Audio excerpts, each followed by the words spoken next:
Hello everyone and welcome to the Chapter 51 review, Samura.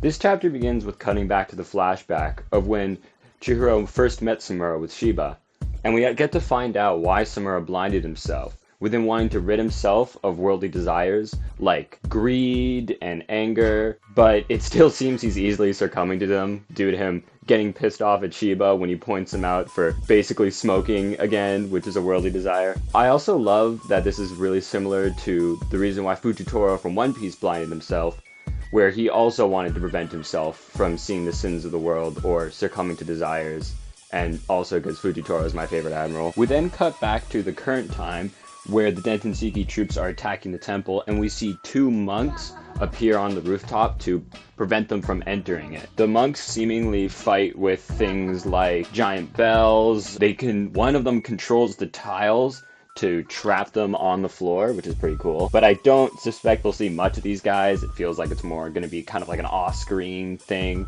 while the main fight goes on, but they still look kind of relatively cool. Then some of the Dentenseki troops actually enter inside the temple, and then we finally get a reveal of how Samura fights.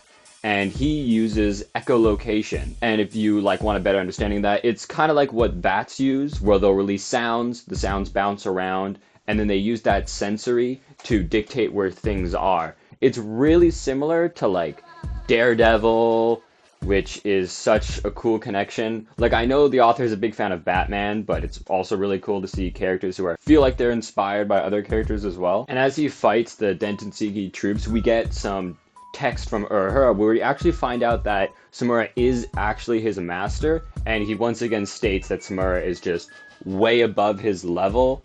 So this is giving us such cool scaling for Samura.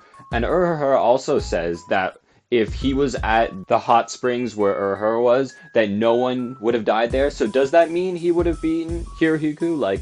Is Samura that strong that you can just assume he's stronger than Hirohiko? And as the chapter comes to an end, we get confirmation that the name of Samura's blade is the Toby Mune, which we have actually seen before. It was on the panel spread when Chihiro was talking about how if Hakuri touches all the blade users, they can teleport the blades to them using Hakuri's storehouse. And with that, the chapter comes to an end. And overall, I give this chapter a solid 10 out of 10. It was a great way to show off Samura's echolocation technique. And I love the detail of the monk in the background ringing off some sort of noise to help Samura see all the enemies around him.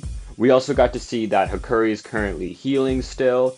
We're not sure the exact amount of time that passed of the full 30 minutes it'll take for him to recover his technique, but I assume it's been 3 minutes, not that it matters all that much yet. I believe the next chapter will probably cut over to Hirohiko's fight with Chihiro, where we're going to see him taking down the N10 special forces while also having to deal with Hirohiko's paper sorcery. Anyways, let me know what you guys thought of the chapter down below. I thought this was the best chapter of the Sorcerer Assassination arc so far, just due to the reveal of Samura's echolocation, how strong he is compared to the others, and also just the reason he blinded himself, which I still find pretty compelling. And with that, I'll see you guys in the next video.